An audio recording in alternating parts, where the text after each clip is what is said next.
Bienvenue à toutes et à tous dans ce premier numéro de Benka News, l'émission qui pose un regard on flic sur l'actualité pop.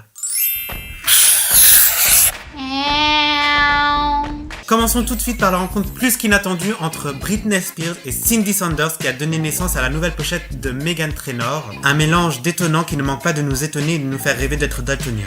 Autre pochette, autre collaboration. Cette fois-ci, c'est Crazy Frog qui vient prêter main forte à Jul, en incarnant le rôle de l'OVNI, ce personnage plein de mystère, allégorie de la singularité de l'artiste et de toute la fraîcheur qu'il a apporté à l'industrie. Personnage d'ailleurs déjà rencontré sur l'album précédent sur la chanson L'OVNI. On m'appelle l'OVNI. Oui, tout est pensé, tout est lié. Un esprit aussi brillant, ça se suit. Restons sur la scène française qui ne maîtrise pas réellement son français avec Kenji Girac. Après avoir tenté un retour sous le son et la plume de Damso, sans réellement réussir à s'imposer auprès du public, et ce malgré l'attribution du prix de chanson de l'année par TF1, rien que ça, le gitan qui chante Bella de Maître Gims ressort déjà l'ancienne formule qui a fait ses années de gloire, ou plutôt son année de gloire, voire même sa minute de célébrité, à savoir écarter les bras en souriant. Le titre, quant à lui, est produit par Vianney et espérons que cette fois cela fonctionne, histoire que nous n'ayons pas à subir des collaborations avec Slimane, Soprano, Maître Gims, Claudio Capeo, Amir, avant qu'ils ne trouvent enfin la formule qui fonctionne. Terminons ce tour des pochettes avec Ariana Grande. Pendant plusieurs jours de teasing intense sur Instagram, la chanteuse a révélé petit à petit une photo. Et non, il ne s'agit pas d'un cliché pris sur le vif, de la chanteuse attendant qu'on lui enfile sa robe, qu'on lui remonte sa couette, avant de poser devant le vrai photographe, et sur laquelle on aurait un peu abusé des filtres Instagram. Non, il s'agit bien de la vraie pochette du prochain album de la chanteuse. Et puisque nous ne sommes pas des pop stars basiques, mais de vrais artistes, bim! On a retourné la photo pour lui ajouter une véritable plus-value, un concept. D'ailleurs, après que les ventes de No Tears Left to Cry aient définitivement rechargé ses glandes lacrymales, l'ex-star de Nickelodeon, connue pour sa queue de cheval, nous a dévoilé 2 collaborations avec la rappeuse, quant à elle connue pour sa culotte de cheval, Nicki Minaj. Complexée par le boule de sa partenaire en cri, la chanteuse a eu l'idée de tout simplement se promener dans la forêt tout le long du clip de The Light is Coming avec sa boule à elle, lumineuse en plus. Tiens Nicki, dans les faits. En ce qui nous concerne, la lumière n'apparaît pas plus dans le clip The Bed, où les 2 filles ont décidé de quitter leur forêt pour aller s'amuser dans leur piscine et nous montrer à quel point elles s'amusent. Tout un programme. On me signale que la chanteuse Tal a un message très important à nous faire passer.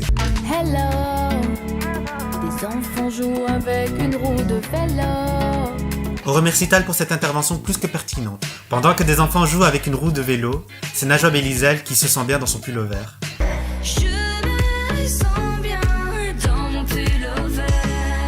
L'interprète de Gabriel tisse son retour. Nadia et son single Unity tremblent. Les abysses des charts n'auront jamais été aussi remplis. On peut même dire qu'elles sont bondées puisque la chanteuse Sherifa Luna également signe son retour avec la chanson Égoïste.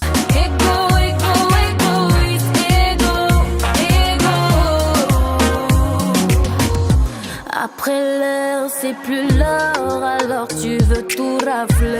Des airs de Stromae, mais malheureusement pour elle, personne ne criera au génie. Cela dit, on aurait grandement apprécié que ce soit elle l'égoïste de l'histoire et qu'elle garde sa chanson pour elle toute seule. Dans la catégorie inattendue, Cardi B n'a pas sorti de featuring depuis plusieurs jours. Un exploit. La rappeuse qui n'a pas pu sortir de nouveaux featuring pendant 5 mois à cause d'une clause contenue dans le contrat de sa collaboration avec Bruno Mars, une fois l'échéance terminée, nous a balancé tout un tas de collaborations à la manière des clients qui lui lançaient des billets à l'époque. Rita Ora, Jennifer Lopez, Maroon 5, J Balvin, DJ Khaled, tout le monde y passe. Encore un et je trépasse. Passons maintenant à la catégorie escroquerie. Bébé Rexha, c'est comme ça qu'on dit? Bébé Rexha a posté un cliché d'elle posant fièrement avec entre les jambes un disque d'or reçu le jour de la sortie de son album.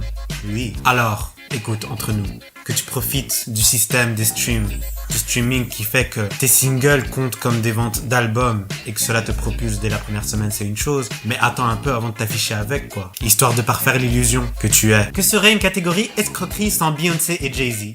Une escroquerie. Le couple qui a sorti son album commun serait en train de se donner du mal pour trafiquer les chiffres de streaming de leur propre plateforme, Tidal, afin de gonfler les chiffres de vente de leur opus, qui ne sont visiblement pas très glorieux. En effet, les Carters sont à peine devant notre grogneuse préférée, Christina Aguilera, qui sort son album Liberation 6 ans après le dernier, qui était déjà un flop, qui succédait déjà à un flop. Aucune dynamique, aucune hype, aucun tube, une image désastreuse et pourtant la chanteuse talonne le couple dans les classements. Cela dit, ce parallèle n'est pas la seule raison de sa présence dans cette catégorie escroquerie puisque la chanteuse a en effet également... En gros, elle a offert un album avec chaque place de concert achetée pour gonfler les chiffres de ses ventes. On termine ce premier numéro de Benka News avec la rumeur sur laquelle il va falloir enquêter lors des prochaines semaines. Mariah Carey et Britney Spears prépareraient un duo. Alors, à moins que l'on ait vendu l'idée à Mariah Carey comme quelque chose d'absolument novateur, futuriste, une prouesse technologique, et que cela rafraîchirait son image et son son que de chanter avec un logiciel, concrètement, on a du mal à voir comment cela serait possible. Mais la scène pop nous réserve toujours son lot de surprises et comptez sur moi pour vous tenir au courant. Sur ce, je vous invite à, si vous souhaitez ne rater aucun numéro de Benka News, vous abonner, à réagir en commentaire et à partager. Sur ce, je vous souhaite une excellente vie et vous dis à bientôt pour un prochain numéro de Benka News.